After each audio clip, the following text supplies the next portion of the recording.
Developing right now, the search for a missing 15-year-old girl. We'll have more on the Amber Alert that went off on your phone about 3 hours ago. Plus, rain is back in the Piedmont Triad. See how long it lasts. Coming up in your full forecast. And some Head Start programs are closing down as the shutdown continues. Hear from teachers concerned for the program's future.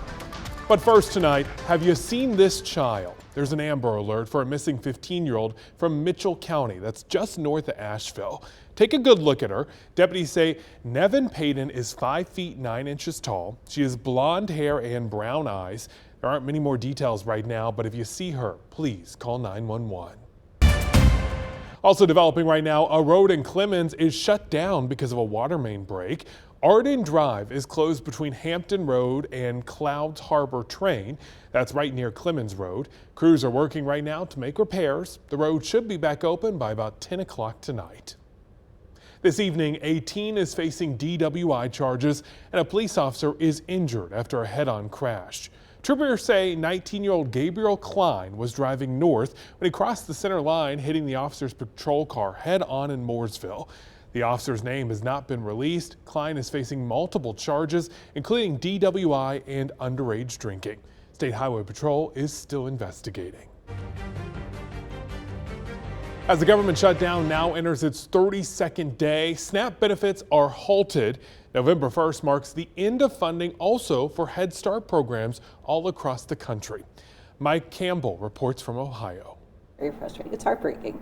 Julie Stone is the director of the Ohio Head Start Association, a group of 59 organizations across the state. So there are 7 programs in Ohio who are counting on November 1st funding that is not going to come. Stone says 2 centers have already shut their doors and laid off workers.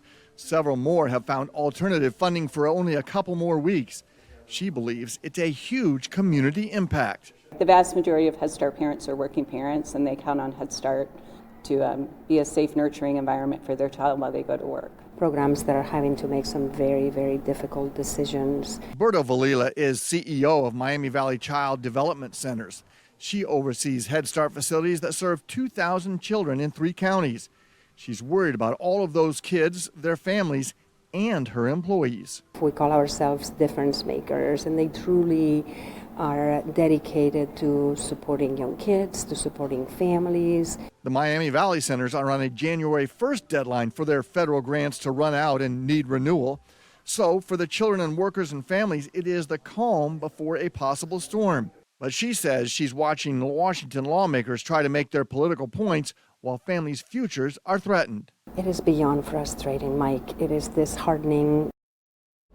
Impacts are being felt here in North Carolina, too. A program in Salisbury says it will furlough nearly 200 employees and shut down its Head Start program starting today. The program served Davidson and Rowan counties. The closure leaves nearly 500 families without child care. Today, local nonprofit Samaritan's Purse is sending more supplies for an emergency field hospital in Jamaica. It's its 3rd flight to the island since Hurricane Melissa. Supplies include everything needed for a field hospital, from over 30 inpatient beds to an operating room. The organization has also deployed 4 community water filtration systems, each capable of providing clean drinking water for up to 10,000 people every day. Another local nonprofit is making their way to Jamaica as well. Mission Mules will send a small team to the island tomorrow. The group will bring food, water filtration systems, and essential goods as recovery and rescue efforts continue. The group is not going to bring any mules along this time. Tune in tonight at 11 o'clock to hear more on their mission. The aid is pouring in from the U.S. government as well. The U.S. military is deploying troops to provide humanitarian support after Melissa. You're looking at shots from an airbase in Honduras as service members set off to Jamaica. You can hear more about how people in the Triad are helping after Melissa up right now on WFMYnews2.com. A health alert for you. A new study found that 1 in 5 urinary tract infections might be linked to eating contaminated meats. Let's connect the dots. Researchers found the same strains of the bacteria E. coli in meat sold in grocery stores and in patients with UTIs. The highest risk came from raw poultry, especially chicken and turkey, but beef and pork were also implicated. While cooking kills harmful bacteria, the infection risk often comes from cross-contamination. For example, when raw meat juices touch your hands, kitchen surfaces, or other food, and then the bacteria end up entering the urinary tract. Women, older adults, and people in lower-income neighborhoods appear to face the higher risks. To lower the risk, thoroughly cook meat, wash your hands and surfaces after handling raw meat, and separate raw meat from other foods. And that's connecting the dots. Switching now to the weather, November is in full effect out at Hanging Rock. Claire, look at this beautiful picture Tim's sending out there. Oh, it is beautiful. And you know, it's just like this also in the Piedmont Triad, where we've been seeing kind of patches of color now is lighting up the area as we are now kind of in that peak of fall foliage for our region. And we're also kind of switching gears here to looking at the radar. We're also tracking some isolated showers starting to move in with a coastal low that's just offshore, kind of sending in some steady rain, especially just toward our east, but also seeing some rain right now in portions of Montgomery and also in Randolph, Alamance, and in Guilford County too. Most of that rainfall is going to stay toward our south and toward our east, but we could have a couple of extra steady showers from tonight all the way into tomorrow morning. Rainfall that we've seen so far today, really only a couple of hundredths of an inch in Lexington and in Sanford. This is really light rain, kind of that mistiness that we had earlier on this week. High point right now, lots of clouds. We're in the mid to upper 50s. Winds are pretty calm right now. Temperatures mid to upper 50s, 53 in High Point, 54 in Winston-Salem and in Walnut Cove, 57 currently in Greensboro. Now over the next 12 hours, rain chances going to be upped a bit, being a little bit more steady at times really as we head toward around 11 o'clock through around 1 o'clock in the morning. Then behind this time frame, we're going to start to see clearing later on into the morning. Really by the time you're getting up for work is when the sun's going to start to come out, and we're going to see those temperatures back in the 60s for the afternoon. Again, all in association with low pressure moving offshore. We're then going to be tracking high pressure that'll be building into the area over the next several days, and that's going to work to keep us nice and also dry. Notice how it's coming in from the south. We're actually going to be warming up by Tuesday and Wednesday. I think most of us could get back into the mid to upper 60s. A closer look at the futurecast over the next couple of hours by around 8 o'clock, really starting to come down just east of our area here toward Raleigh and Sanford. Us here in Greensboro, again, most of us seeing some light showers, especially in here in the central Piedmont and east of our area through the early morning hours, then starting to clear out into tomorrow morning, really from west to east as the system pulls offshore, taking not only that moisture with it, but also that cloud coverage. So it's going to start here in the next couple of hours, continuing into tomorrow morning.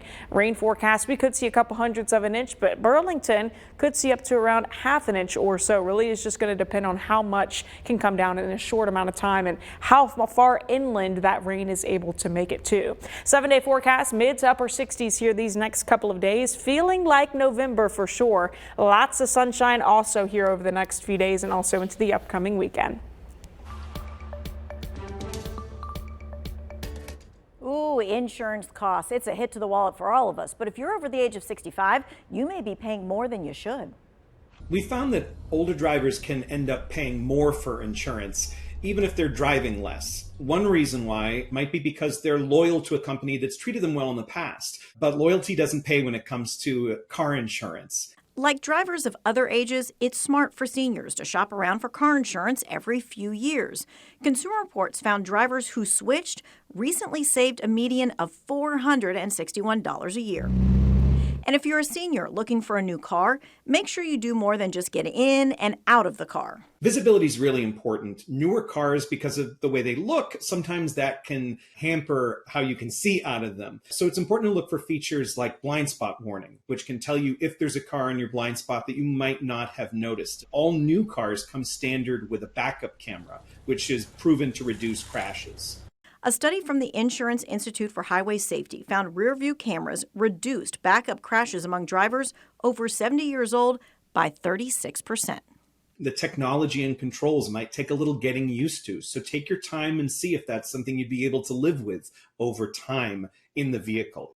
AARP and the American Occupational Therapy Association, they've teamed up for something called Car Fit. It's a virtual workshop that can help mature drivers adjust their seats, mirrors, and more to make sure that they fit in their car for the safest driving. I'll have this info in the 2 Wants to Know section. After days of rain, the Piedmont Blues Preservation Society brought sunshine and community to Greensboro this afternoon. The group hosted its Blues and Foods Market at the Renaissance Shops, featuring live music, local vendors, even a car giveaway. The event was held in partnership with Safer City and the Greensboro Police Department, bringing together music and community resources in one place. It's a blessing that they're here, that they're willing to help, especially in these hard times. Because there's families out here that really need it, and it's good that they come to events like this to be able to be, their name out there and to see that it is possible. Organizers say they hope to make the Blues and Foods Market an annual community celebration. It's a big day for Panthers fans. This afternoon, they won on the road, taking down Green Bay 16-13. Bryce Parker joins us now with some highlights from the game. Yes, it truly was a great game today. The Panthers got Bryce Young back just in time to take on a Packers team that's at the top of the NFC conference. And in the middle of the first, Packers with the ball. Jordan Love, he's going to throw this to Savion Williams.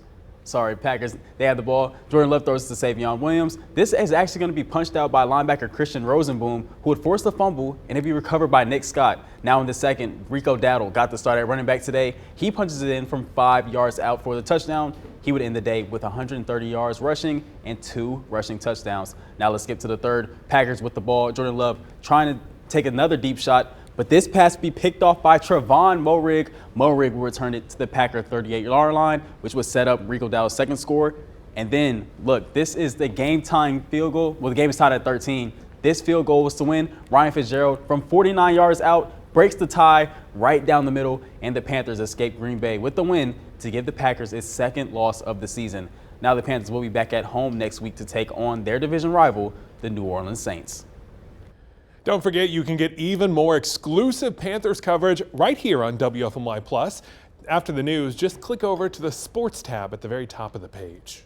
Big news for community college students across North Carolina. Getting into NC State just got a whole lot easier. The new Wolfpack Connect program started just 3 weeks ago with only 3 schools. Now it includes all 58 community colleges statewide.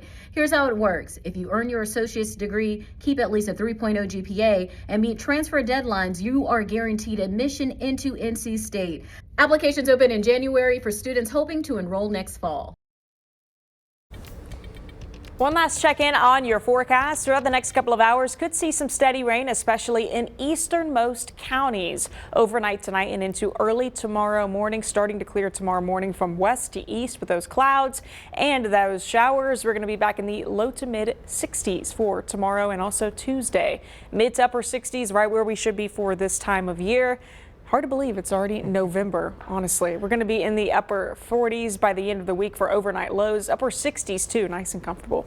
It really does look like a nice week ahead, y'all. It really does. I know it's going to be a little bit rainy in the beginning of Monday, but it's probably going to be sunshine and rainbows still for those Panthers fans that got that big win today. Oh, yeah, and that was huge, too. And it's also going to be nice and dry, really, by the time you get up. Daybreak is really going to be the time that it kind of switches and the sky starts to clear. So an excuse to sleep in late tomorrow. Right, you heard it right here. Yeah, that's right. Thanks for joining us. We'll see you back here at 11 o'clock.